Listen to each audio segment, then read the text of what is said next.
O arrebatamento da igreja. O arrebatamento da igreja, descrito em 1 Tessalonicenses capítulo 4, versículos 16 a 17, é um evento central na escatologia cristã. O versículo afirma: porque o mesmo Senhor descerá do céu com alarido, e com voz de arcanjo, e com a trombeta de Deus, e os que morreram em Cristo ressuscitarão primeiro. Depois, nós, os que ficarmos vivos, seremos arrebatados juntamente com eles nas nuvens, a encontrar o Senhor nos ares, e assim estaremos para sempre com o Senhor. O termo arrebatamento provém do latim raptus, que significa arrebatado rapidamente e com força, e seu equivalente em grego é harpazo, traduzido como arrebatado. Em 1 Tessalonicenses capítulo 4, versículo 17. Esse evento refere-se ao momento em que a igreja será retirada da terra para se encontrar com Cristo nos ares, abrangendo exclusivamente os salvos em Cristo.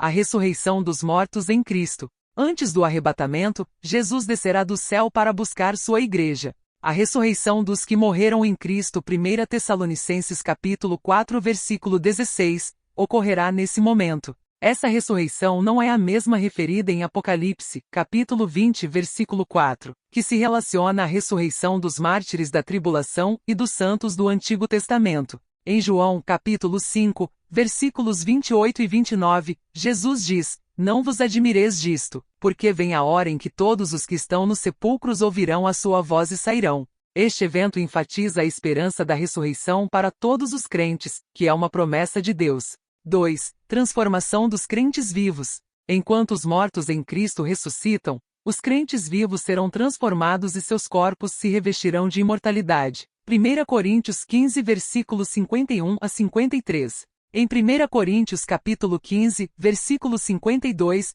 Paulo descreve que isso acontecerá num abrir e fechar de olhos. Essa transformação demonstra o poder de Deus em nos renovar e preparar para a eternidade. Em Filipenses capítulo 3, versículo 21, lemos que ele transformará o nosso corpo de humilhação, para ser igual ao corpo da sua glória. 3. O arrebatamento e o encontro com Cristo.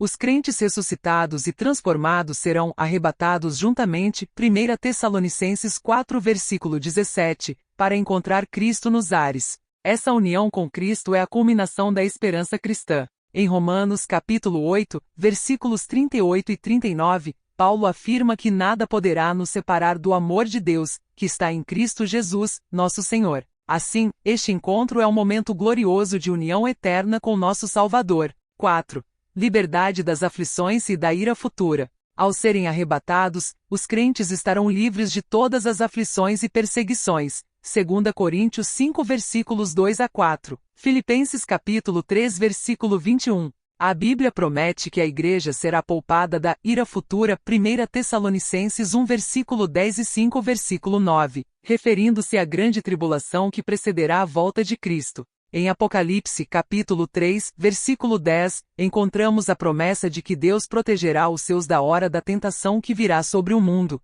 5. A esperança do arrebatamento. A expectativa do retorno de Cristo é a bem-aventurada esperança dos redimidos. Tito 2, versículo 13. Essa esperança é uma fonte de consolo para os crentes que sofrem. 1 Tessalonicenses 4, versículos 17 e 18. Paulo enfatiza que 1 Tessalonicenses 4, versículo 17, inclui a possibilidade de que a volta do Senhor aconteça em sua própria época, incentivando os tessalonicenses a viverem em constante expectativa. Em Romanos capítulo 13, versículo 11, ele nos exorta a despertar do sono, pois a salvação está mais próxima do que quando cremos. Exemplos práticos de aplicação na vida diária. 1.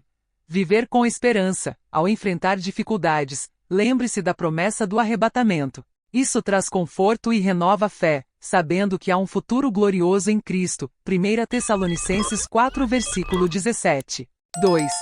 Foco na santidade. Entenda que aqueles que permanecem em pecado podem ser deixados para trás. Mateus 25, versículo 1, e Lucas 12, versículo 45. E busque viver uma vida de santidade e obediência a Deus. 1 Pedro 1, versículo 16. 3. Compartilhar a mensagem. Como a volta de Cristo pode acontecer a qualquer momento, compartilhe o Evangelho com aqueles que ainda não conhecem a verdade. Marcos 16, versículo 15. 4. Preparar o coração. Cultive um espírito de vigilância e oração, como instruído em Lucas, capítulo 21, versículo 36, para que possamos estar prontos quando Cristo voltar. 5. Consolar os outros. Ofereça consolo àqueles que estão enfrentando luto ou dificuldades, lembrando-os da esperança da ressurreição e do reencontro. 1 Tessalonicenses 4, versículo 18. Considerações finais. O arrebatamento é uma doutrina rica e cheia de esperança. Ele nos lembra da fidelidade de Deus em cumprir suas promessas.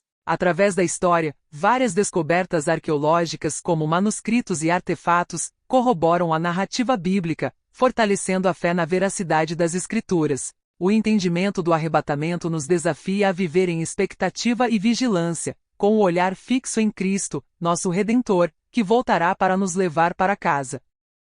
Observe a seguir 10 exemplos de descobertas arqueológicas que corroboram a narrativa bíblica, especialmente relacionadas a temas como o arrebatamento e a escatologia.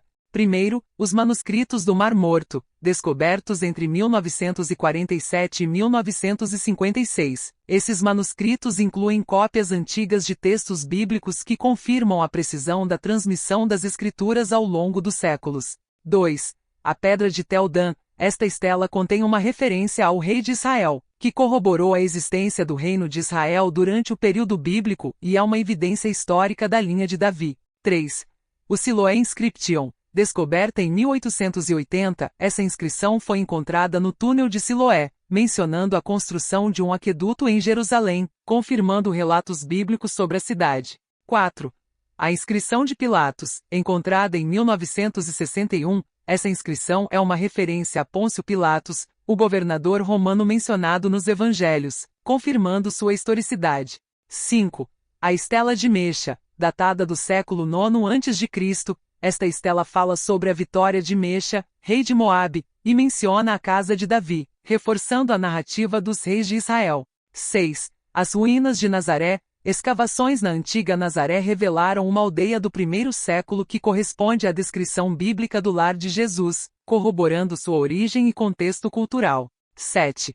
As tumbas de Jericó. As escavações em Jericó têm mostrado evidências de uma cidade que foi destruída e reconstruída, alinhando-se com o relato da conquista de Jericó por Josué. 8. A casa de Pedro em Cafarnaum. Escavações em Cafarnaum revelaram uma casa que muitos acreditam ser a residência de Pedro, mencionada nos evangelhos como um local de cura e ensino de Jesus. 9. O Templo de Salomão. Descobertas em Jerusalém, como o chamado Templo de Salomão, têm sido estudadas para entender melhor a arquitetura e a importância do templo na adoração israelita. 10. O Apócrifo de Enoque. Manuscritos encontrados no Mar Morto contêm referências ao livro de Enoque, que fornece um contexto adicional sobre as crenças sobre a vida após a morte e a escatologia, ligando-se a conceitos de ressurreição e julgamento. Essas descobertas ajudam a reforçar a credibilidade dos relatos bíblicos, oferecendo um contexto histórico e cultural que enriquece nossa compreensão das Escrituras. Não esqueça de se inscrever no canal e ativar o sino das notificações para não perder nenhum dos nossos conteúdos inspiradores sobre fé e vida cristã. Gostou do vídeo? Deixe seu like e compartilhe com amigos e familiares que também podem se beneficiar dessas dicas valiosas sobre como ser uma luz no mundo. Queremos ouvir de você. Deixe um comentário abaixo compartilhando suas próprias experiências e o que Deus tem feito em sua vida ou como você aplica os princípios bíblicos no seu dia a dia.